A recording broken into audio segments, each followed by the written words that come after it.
Bismillahirrahmanirrahim. Assalamualaikum warahmatullahi wabarakatuh. Selamat berjumpa kembali di channel saya Alistian17, channelnya tempat berbagi tutorial.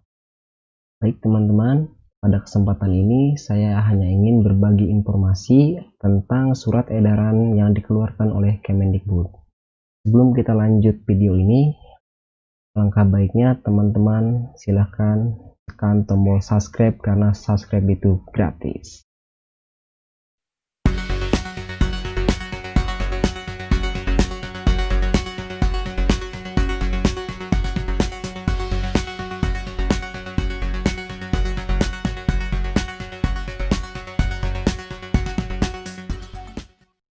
Baik teman-teman, inilah dia surat edaran yang dikeluarkan oleh Kementerian Pendidikan dan Kebudayaan, Direktorat Jenderal Pendidikan Anak Usia Dini, Pendidikan Dasar dan Pendidikan Menengah. Saya sudah mendapatkannya surat ini di link data Dapodikdasmen di kolom berita. Surat edaran ini tentang persiapan penyaluran dana BOS tahap 3 tahun 2020. Di sini ada 6 poin, intinya saya sudah baca. Mungkin saya akan membacakan, tapi tidak semua. Yang pertama itu, yang perlu teman-teman perhatikan, penyaluran dana BOS dilaksanakan dengan cara pemindah bukuan dari rekening kas umum negara atau RKUN ke rekening sekolah. 2. Penetapan sekolah penerima dana BOS reguler berdasarkan pada Dapodik per tanggal 31 Agustus tahun 2020. Jadi, sekolah teman-teman harus melakukan sinkronisasi Dapodik sebelum tanggal 31 Agustus 2020. Data pada Dapodik per tanggal 31 Agustus 2020 merupakan batas akhir pengambilan data oleh Kementerian Pendidikan dan Kebudayaan yang digunakan untuk penetapan penyaluran dana BOS reguler pada tahap 3 tahun 2020 dan penyaluran dana BOS reguler tahap 1 dan tahap 2 tahun berikutnya.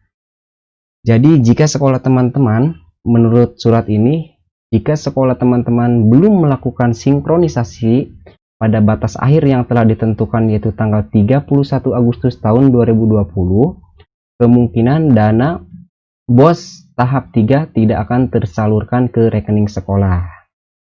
Baik yang tahap 3 maupun di tahun berikutnya, untuk tahap 1 dan tahap 2 di tahun 2021. Kemungkinan yang saya tahu akan turun di bulan September untuk tahap 3 tahun 2020. Jadi intinya sekolah teman-teman itu harus melakukan sinkronisasi Dapodik sebelum tanggal 31 Agustus 2020 karena cut off BOS itu pada tanggal 31 Agustus 2020. Oke, itu poin-poinnya teman-teman. Kita lanjut kepada poin ketiga. Sekolah yang diselenggarakan oleh pemerintah daerah dan sekolah yang diselenggarakan masyarakat wajib melakukan pelaporan realisasi penggunaan dana BOS tahap 1 paling lambat tanggal 31 Agustus 2020 pada laman http://boskemendikbud.go.id. Jadi sekolah juga harus melakukan pelaporan BOS online di link ini http://boskemendikbud.go.id. Pelaporan realisasi penggunaan dana BOS tahap 1, minimal tahap 1 sudah beres pelaporan di Boskemendikbud paling lambat tanggal 31 Agustus. Ini untuk sekolah yang tidak menginstal Arkas, tapi saya rasa sekolah sekarang semua sekolah sudah mempunyai Arkas. Nah, data yang ketiga, sekolah yang telah menggunakan aplikasi rencana kegiatan dan anggaran sekolah atau Arkas cukup menginputkan realisasi penggunaan dana BOS pada fitur buku kas umum atau BKU sehingga tidak perlu melakukan pelaporan pada laman http://boskemendikbud.go.id sebab sudah terintegrasi. Artinya, jika sekolah teman-teman sudah melakukan realisasi input buku kas umum di Arkas tahap 1, jadi teman-teman tidak usah melakukan penginputan di realisasi BOS tahap 1 itu di link Boskemendikbud. Jadi hanya cukup menginputkan realisasi BKU di Arkas yang tahap 1 sebab BKU itu sudah terintegrasi kepada link BOS Kemendikbud.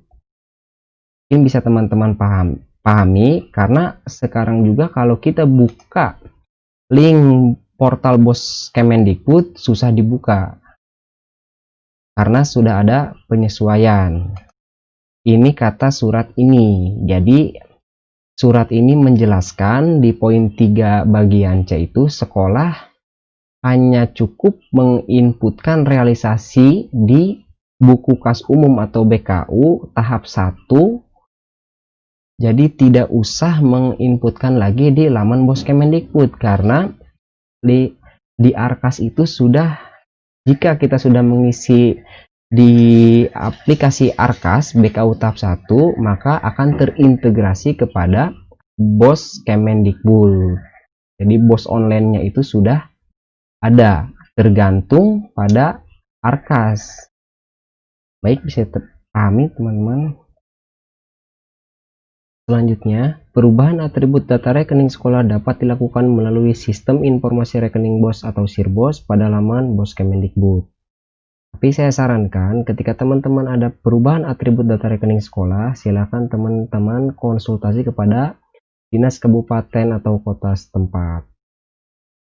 Yang selanjutnya yang saya tahu, ketika Kemendikbud menghitung data siswa yang akan disalurkan dana BOS itu, Kemendikbud akan melihat data siswa yang valid. Artinya valid itu tidak masuk ke dalam data residu. Nah, teman-teman bisa cek di Perpal PD. Baik, kita langsung saja masuk ke Perpal PD. Teman-teman silakan masukkan email sekolah, login.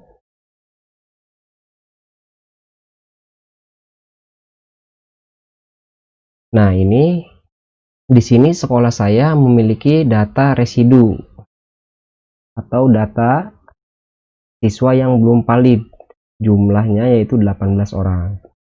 Nah, di sini data yang validnya itu 210. Jadi jumlah keseluruhan siswa yang sudah terdaftar di Dapodik yaitu 228. Nah, jadi teman-teman bisa lihat di sini jumlah recordnya 210 yang sudah valid, dan yang belum valid itu adalah 18. Saya juga belum tahu pasti, tapi ada baiknya kita memperbaiki data siswa yang masuk ke dalam data residu. Nah, jadi kita buka saja data residu ini. Nah, ini siswa yang masuk ke dalam data residu, artinya datanya belum valid. Nah, kita bisa lihat di sini atas nama Jerry, nisan dipakai oleh lebih dari satu orang, artinya terbaca nisan ganda. Tapi saya sudah mengajukan pengeditan nisan. Di sini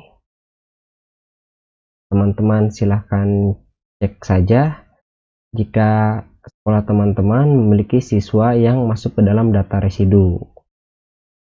Saya juga belum tahu pasti, tapi setahu saya siswa yang akan terhitung pembayaran dana BOS itu akan disalurkan atau dibayarkan ke rekening sekolah sesuai perhitungan jumlah siswa yang tidak masuk dalam data residu. Artinya yang 18 orang ini tidak akan masuk penghitungan atau penyaluran dana BOS ke rekening sekolah. Tapi saya sudah memperbaiki. Silahkan teman-teman cek terlebih dahulu di Perpal PD sekolah teman-teman. Baik, kita kembali lagi ke sini. Saya rasa sudah cukup jelas. Jika teman-teman ingin mendapatkan atau mendownload surat edaran Kemendikbud ini, teman-teman bisa langsung mendownload. Saya sudah menyiapkannya di kolom deskripsi. Dan jangan lupa, jika video ini bermanfaat, silahkan teman-teman share ke teman-teman yang lain. Mudah-mudahan video ini bermanfaat.